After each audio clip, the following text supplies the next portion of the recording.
여러분, 마르틴 루터가 종교개혁에 불을 지피기 그보다 수백 년 전에요. 이미 교회를 뿌리부터 뒤흔들려고 했던 또 다른 개혁가들이 있었습니다. 오늘 들려드릴 이야기는 바로 그들, 수도사들의 이야기입니다. 모두 죽여라.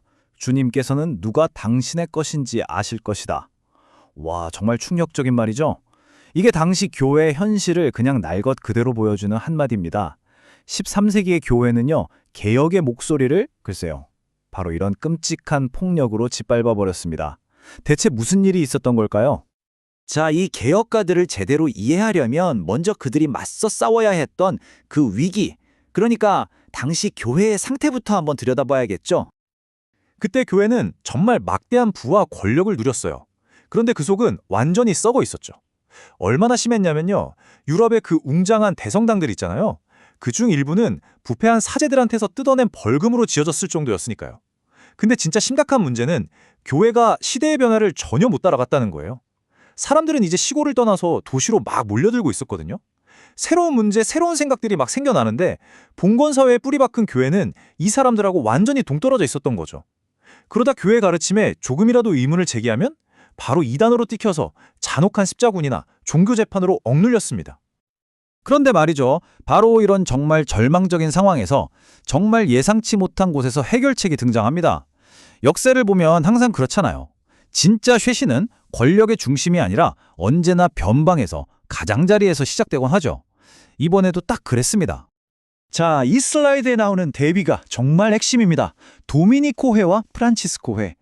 이 새로운 수도사들은요, 기존의 수도사들하고는 정말 완전히 달랐어요. 그들은 더 이상 고립된 수도원에 머물지 않았습니다. 사람들로 북적이는 도시 한복판으로 그냥 뛰어들어갔죠. 안으로 파고드는 게 아니라 밖으로 나아가서 사람들을 직접 만났어요. 이건 뭐랄까, 급변하는 도시사회에 완벽하게 들어맞는 완전히 새로운 형태의 영성이었던 겁니다. 이 위대한 운동을 이끈 두 명의 창시자가 있습니다. 바로 도미니쿠스와 프란치스코. 이 두 사람은 교회를 밑바닥부터 바꾸기 위해서 서로 좀 다른 길을 선택했어요. 먼저 도미니쿠스를 보죠. 이 사람은 교육을 제대로 받은 아주 똑똑한 지성이었어요. 그의 비전은 아주 명확했습니다. 이단들을 그냥 힘으로 누르는 게 아니라 지적으로 압도하고 논리로 설득할 수 있는 그런 스마트하고 기동력 있는 설교자 군단을 만들자, 이거였죠. 바로 이겁니다. 이게 그의 핵심 사상이었어요. 이단들을 칼이 아닌 말씀으로, 사랑과 가난과 거룩함의 삶으로 얻는 것, 사람들을 칼로 위협하는 대신에 진실된 말씀과 헌신적인 삶으로 그 마음을 얻겠다. 당시 교회의 그 폭력적인 방식과는 정말 180도 다른 접근이었죠. 자, 반면에 프란치스코는 좀 달랐어요. 그는 학자 타입이 아니었습니다. 원래 부유한 상인의 아들이었는데 어느 날 모든 걸 다 버리고 복음의 말씀을 문자 그대로 그냥 온몸으로 살아내려고 했던 아주 급진적인 인물이었죠. 이 일화 하나가 프란치스코의 생각을 가장 잘 보여주는 것 같아요. 어느 날 젊은 수사가 와서 설교하는 법을 가르쳐달라고 한 거예요. 그러자 프란치스코는 그를 데리고 나가서 하루 종일 아픈 사람들을 돌보고 가난한 이들을 도왔습니다. 해가 저물고 수사가 물었죠. 저 언제 설교를 가르쳐 주십니까? 프란치스코가 이렇게 대답했다고 해요. 우리는 온종일 설교했네. 정말 멋지지 않나요? 말이 아니라 행동으로 보여주는 것. 이게 바로 프란치스코의 방식이었습니다. 하지만 이야기는 여기서 아주 극적인 전환점을 맞이합니다. 이렇게 순수했던 개혁운동이 엄청난 성공을 거두고 권력의 중심에 서게 되면 과연 무슨 일이 벌어질까요? 이 연대표를 한번 보세요.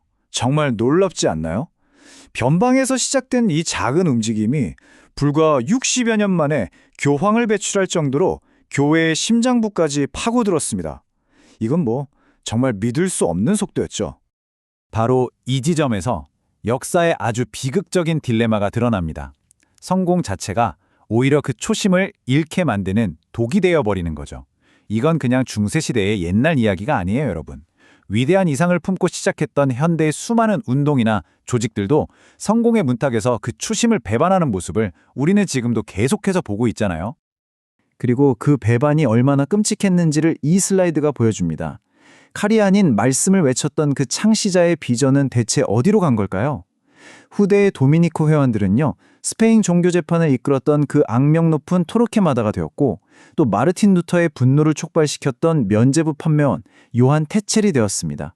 사명이 완전히 180도 뒤집혀버린 겁니다. 프란치스코 회라고 달랐을까요? 아닙니다. 그들 역시 비극적인 길을 걸었어요. 절대적 가난이라는 그 창립 이념을 어떻게 지킬 거냐, 이걸 두고 형제들끼리 등을 돌렸습니다. 이 갈등이 너무 격렬해져서 나중에는 같은 프란치스코 회원들이 서로를 이단으로 몰아서 화형에 처하는 그런 끔찍한 지경에까지 이르렀습니다. 결국 이 위대했던 개혁 운동은 스스로 무너져 내리고 말았습니다. 그리고 그 실패는 교회의 근본적인 문제들을 해결하지 못한 채 오히려 더 큰 폭발을 위한 씨앗을 남기게 되죠. 생각해보세요.